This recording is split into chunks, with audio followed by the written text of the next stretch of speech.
Desde que concluyó la Segunda Guerra Mundial, militares y analistas en geopolítica se han preguntado en qué región del mundo y por qué motivos estallaría la siguiente guerra mundial, la cual probablemente será la más devastadora en la historia. Personalmente no comparto la frase que dijo Albert Einstein de que la Tercera Guerra Mundial no existiría ya que se usarán armas nucleares. Yo considero que sí habrá un tercer oscuro capítulo de combate en la humanidad que claramente no será para nada parecido al de la Primera o Segunda, pero imagino un conflicto híbrido, con enfrentamientos en diversos puntos críticos del planeta, no todos, acompañados de una guerra económica, comercial y de sanciones entre 2 o 3 facciones.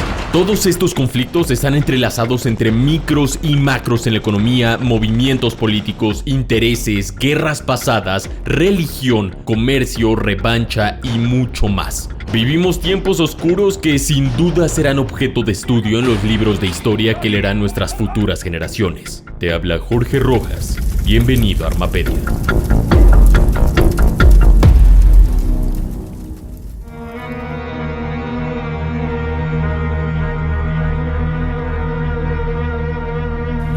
Irán versus Estados Unidos. Comencemos con un auténtico clásico desde hace 45 años. El odio que contrapone a Estados Unidos e Irán se puede rastrear hasta la revolución iraní de los años 70. Desde entonces, la República Islámica de Irán ha sido uno de los principales ejes de la resistencia frente a la intervención de la OTAN o de Occidente en la región. Sin embargo, en la última década las aguas parecían estar tranquilas, salvo por conflictos puntuales que, por lo general, estaban relacionados al desarrollo nuclear de Irán, algo que analizaré más adelante. Durante la presidencia de Barack Obama se quitaron numerosas sanciones a la República Islámica de Irán tras llegar a un pacto de convivencia, pero ese periodo de gracia tenía una fecha de expiración. Donald Trump ratificó las sanciones y dio de baja varias de las políticas diplomáticas de la administración anterior y lo hizo de una manera muy contundente, asesinando al general iraní Qasem Soleimani en enero del año 2020. Desde entonces, Irán juró una venganza contra Estados Unidos, la cual ha llevado a cabo de manera silenciosa y lenta utilizando una estrategia de guerras proxies con 4 grandes aliados: Hamas, Hezbollah, los hutíes en Yemen y células más pequeñas que operan en Siria e Irak principalmente.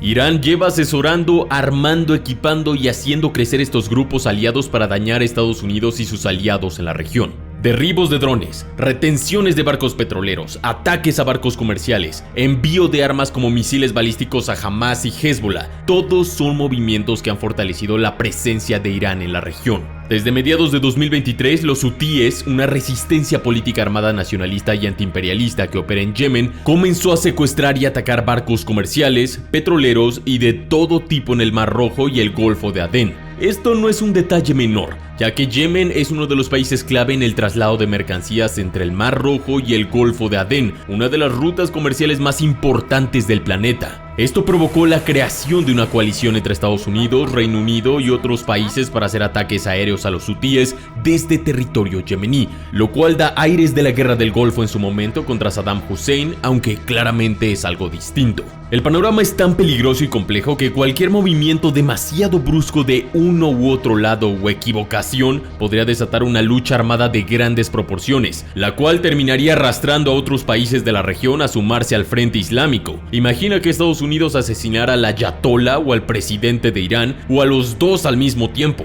Definitivamente sería un punto que marcaría el comienzo de un conflicto enorme en la región. Además de todo esto, recordemos que Irán está intentando desesperadamente conseguir su seguro de vida, armas nucleares. Llevan décadas intentando conseguir esta tecnología con la suficiente potencia para hacer que Estados Unidos se frenara en seco si es que quisiera intentar algo. Pero algo es seguro, mi hermano. Estados Unidos e Israel no se han quedado de brazos cruzados. La táctica empleada para evitar el desarrollo de armas nucleares ha sido el asesinato de los principales científicos nucleares iraníes. No es broma, ahí está el caso de Mohsen Fakhrizadeh. Sin embargo, los expertos concluyen que el país islámico ya cuenta con las capacidades para iniciar la producción de armamento nuclear en secreto.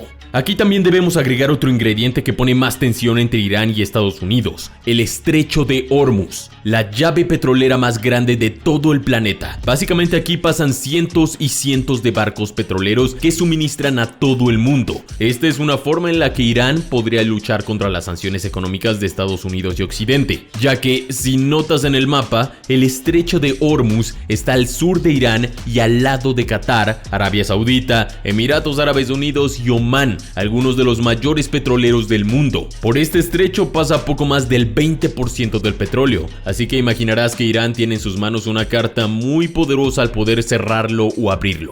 También repasemos las cartas que están sobre la mesa: odios políticos y religiosos que llevan décadas gestándose, un fuerte interés económico por controlar el Golfo de Adén y por último el desarrollo de armas nucleares. Y si a esto le agregamos las múltiples guerras proxies, es por estos motivos que la rivalidad entre Irán y Estados Unidos puede ser uno de los detonantes de la Tercera Guerra Mundial.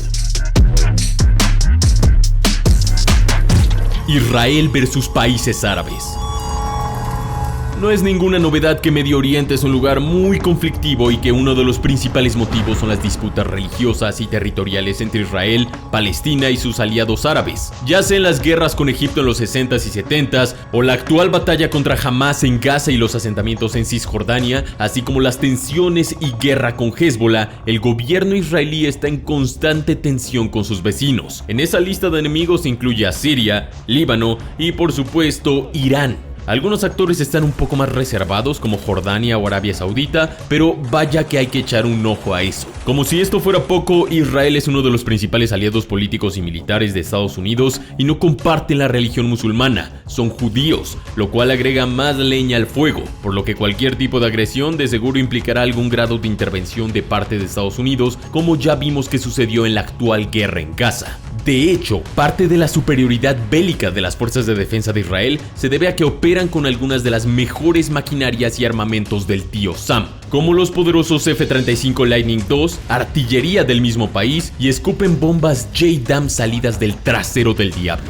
Supongamos por un momento que ante esa desventaja material, el mundo árabe decide aliarse para confrontar nuevamente a quien consideran su principal enemigo regional, o sea, Israel. Si a eso le sumamos que el odio entre ambos frentes tiene un componente histórico y religioso, podemos anticipar que ese enfrentamiento será brutal y sangriento. Es muy probable que intervengan actores de distintas partes del mundo, tanto representantes de la OTAN para ayudar a Israel, como también Rusia, China y Pakistán apoyando a la coalición islámica. Debido a la cantidad de armamento ilegal disponible, la abundancia de células y los intereses económicos en disputa, la región se propone como un punto de partida ideal para la temida Tercera Guerra Mundial. India versus Pakistán. La rivalidad entre India y Pakistán está directamente relacionada a la presencia británica en la región y cómo se administró el territorio hace varias décadas. En los años 50 y tras diversas guerras internas, Reino Unido propuso partir el territorio del subcontinente indio de acuerdo a las regiones preponderantes. Así nacieron las fronteras entre la India, Pakistán y Pakistán Oriental, actualmente llamado Bangladesh. Pero las líneas divisorias no pueden contener las múltiples culturas y religiones que existen en estos países. Es por eso que desde entonces ocurrieron múltiples combates para controlar zonas limítrofes como Cachemira, en la cual conviven hinduistas y musulmanes. Ninguno de los países está dispuesto a ceder ni un solo metro, y para ello han conformado alianzas regionales. Por un lado, Pakistán tiene tratados de cooperación militar con Rusia, nación que ha proporcionado armamento, tecnología y entrenamiento desde hace años. Dicho esto, es importante aclarar que el Kremlin también tiene una excelente relación con el gobierno indio y que sus objetivos no contemplan apoyar fervientemente un aliado de segunda categoría como Pakistán. Recordemos que la India está en el BRICS. En contraste, China se encuentra en una feroz disputa con la India por una región conocida como Aksai Chin, por lo que cabe suponer que Beijing sí apoyará al gobierno pakistaní. Creo que ya me vas entendiendo. En la vereda de enfrente, la India cuenta con el apoyo directo de Bangladesh, así como también de actores secundarios como Israel, Japón y Estados Unidos, quienes ven el país como una puerta de entrada a la geopolítica asiática.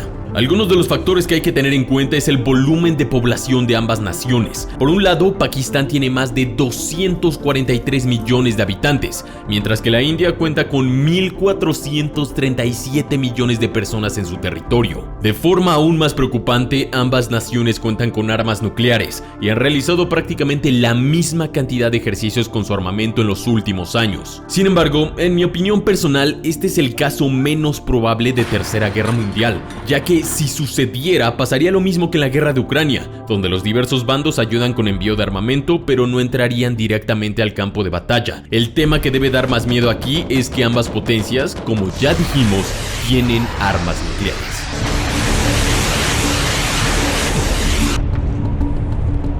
Corea del Norte versus Corea del Sur.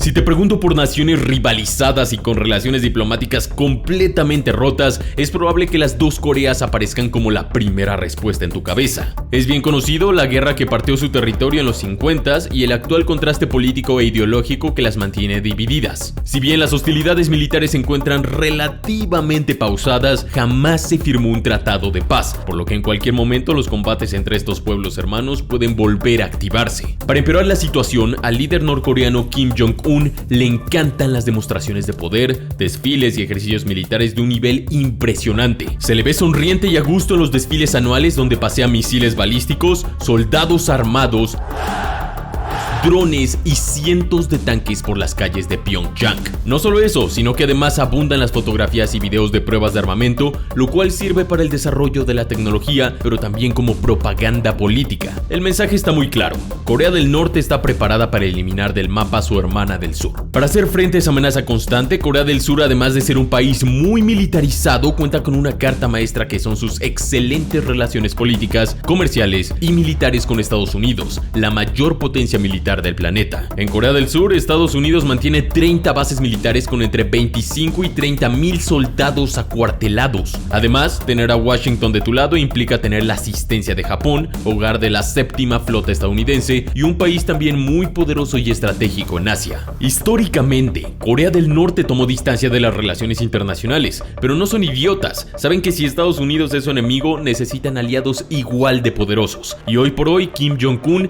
tiene una alianza muy fuerte con China y con Rusia, los archienemigos de Estados Unidos. Ni una película pondría un escenario tan malditamente interesante. Hoy por hoy, Corea del Norte es la mega fábrica de artillería de Rusia y a cambio Rusia brinda asistencia tecnológica para que los ingenieros de Kim Jong-un por fin puedan construir satélites y radares de última generación, acercándolos a ser una nación mucho más desarrollada.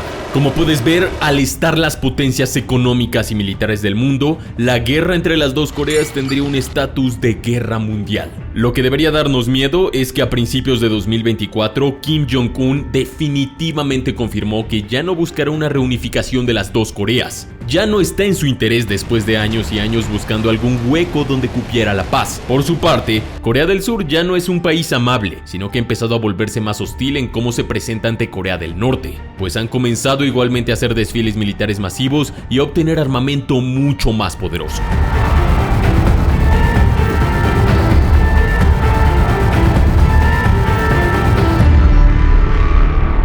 China versus Japón.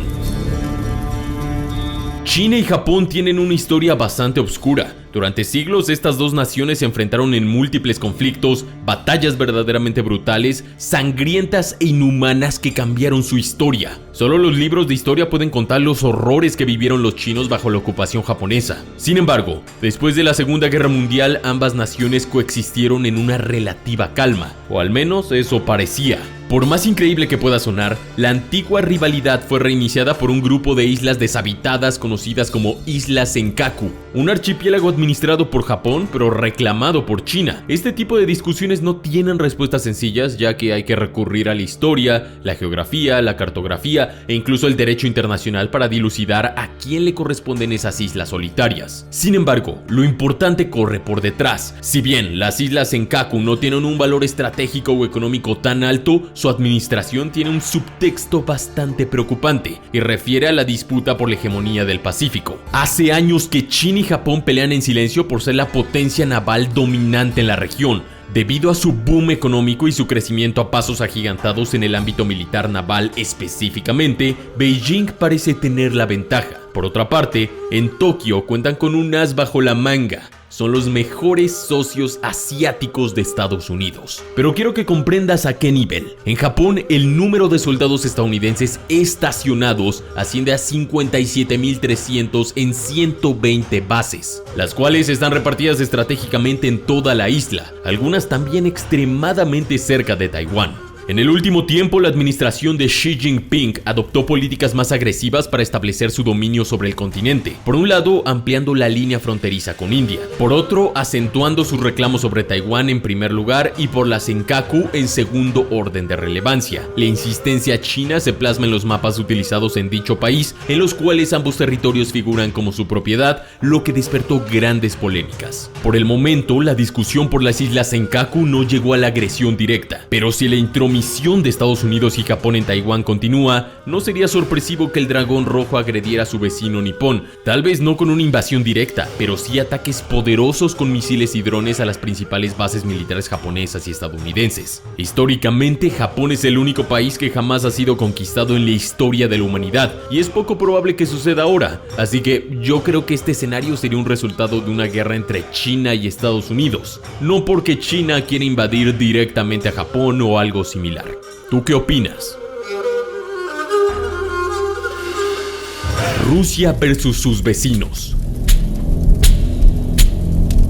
El caso ruso es muy particular. Está claro que la guerra en Ucrania es su principal foco de atención en este momento, y de hecho tiene un lugar de privilegio en esta lista, ya hablaremos de él, pero no se trata de la única región donde el Kremlin tiene intereses o se siente amenazado. Países como Letonia, Estonia, Polonia y Finlandia temen por agresiones fronterizas o incluso una invasión directa por parte de Rusia. Recordarás que uno de los argumentos centrales que brindó Vladimir Putin para avanzar sobre Ucrania fue la falta de cooperación de Occidente para limitar la presencia de la OTAN en las proximidades de Rusia. El Kremlin estaba preocupado por la seguridad de sus fronteras, algo que fue expresado por su líder político en numerosas ocasiones. Los 4 países que te nombré previamente, Letonia, Estonia, Polonia y Finlandia, son miembros de la OTAN, y todos, menos Polonia, comparten frontera con Rusia, aunque Polonia comparte frontera con Bielorrusia, un acérrimo aliado de Rusia. Vladimir Putin ha dicho en múltiples ocasiones que él no tiene la intención de invadir ninguno de estos países, lo cual probablemente es cierto. Sin embargo, de sentirse rodeado y amenazado, Vladimir Putin no tendrá dudas en comenzar acciones militares a sus vecinos. Aún así, esto implica el ingreso completo de la OTAN al conflicto. Y te preguntarás, ¿por qué? Bueno, recuerda que el artículo 5 del Tratado Fundacional de la OTAN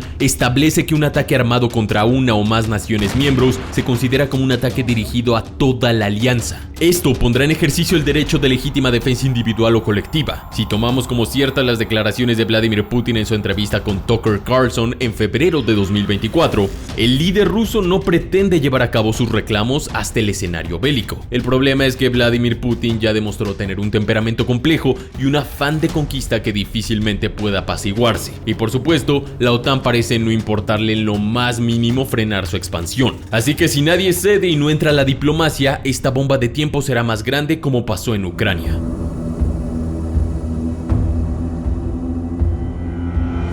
China versus Taiwán.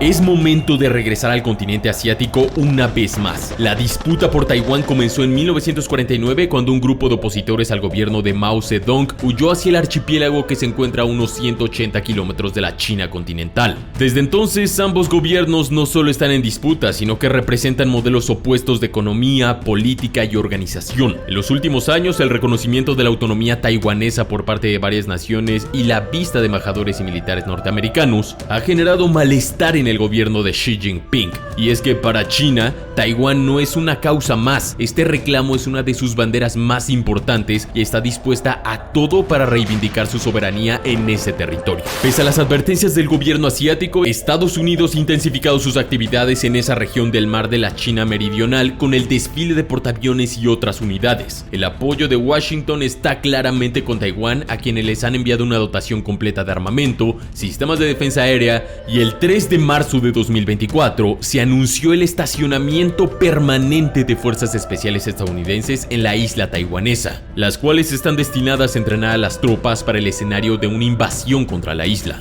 Un factor a tener en cuenta es el tipo de desarrollos militares que ha llevado a cabo el Ejército Popular en los últimos años. Entre sus nuevos juguetes se encuentran vehículos anfibios no tripulados, armamento sumergible y una serie de diseños enfocados en el tipo de combates que enfrentarían en las costas de Taiwán, o sea, desembarcos anfibios. Si esto le sumamos que cuentan con el TF-21, el primer misil antiportaaviones del mundo, las tropas de Xi Jinping están más que preparadas para afrontar esa hipotética tercera guerra mundial con la ayuda de sus aliados Rusia y Pakistán. Definitivamente, si me preguntaras cuál es el escenario más factible y real de comenzar una tercera guerra mundial, entre China y Taiwán sería el que arrastraría a todos a una tercera guerra mundial. Ya verás más videos de este escenario en el canal muy pronto. Rusia versus Ucrania. Dejé para el final el conflicto actual más importante geopolíticamente hablando y sangriento, ya que no solo es una guerra en desarrollo, sino que todos los días hay giros que podrían empeorar la situación. Por el momento, Ucrania está resistiendo al poderoso embate ruso. Y hasta ahora que hago el video en marzo de 2024, no hay señales de altos al fuego o negociaciones entre ambos bandos. Se han perdido decenas de miles de vidas en ambos bandos, probablemente cientos de miles. Como ya sabrás, Ucrania no es un miembro de la OTAN, por lo que sus pedidos de auxilio fueron respondidos solo de forma parcial, o sea, con armamento, apoyo económico y táctico. Esto dejó totalmente fuera de la cuestión el envío masivo de personal, aunque el presidente de Francia, Macron, lo reavivó. La OTAN no quiere escalar aún más las cosas, porque sabe que un conflicto con Rusia terminará arrastrando a los aliados de ambos polos a una batalla brutal en Europa. Sí, la tercera guerra mundial. Curioso, ya que Ucrania hace varias décadas tenía en su poder armas nucleares, pero las entregó. De otro modo, es probable que Rusia habría pensado dos veces el invadirlos. Sea por la razón que sea, como te digo, este es un conflicto complejísimo, donde intervienen factores económicos, políticos, militares, históricos, etc. Cualquier movimiento demasiado brusco en este conflicto podría llevar a una tercera guerra mundial de la cual no hay vuelta atrás. Igual destacar que la guerra en Ucrania está revolucionando el entendimiento que hasta ahora teníamos sobre cómo se lucha una guerra convencional entre países, entre potencias militares.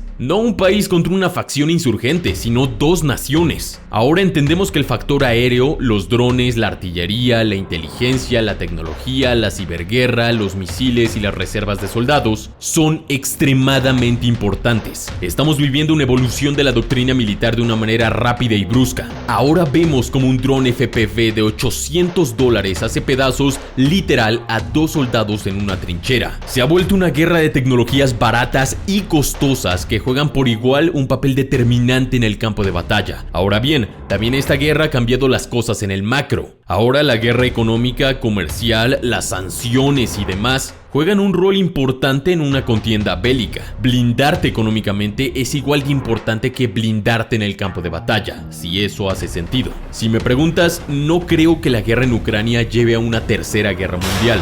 Sin embargo, ha sido la balanza en el orden mundial. Es el conflicto que movió las aguas de todos. Creo que esta guerra terminará con alguna especie de negociación donde, geopolíticamente hablando, Rusia obtendrá una victoria. Y de ahí en adelante, alguno de los escenarios anteriores que escuchaste podría volverse potencialmente en la tan temida Tercera Guerra Mundial.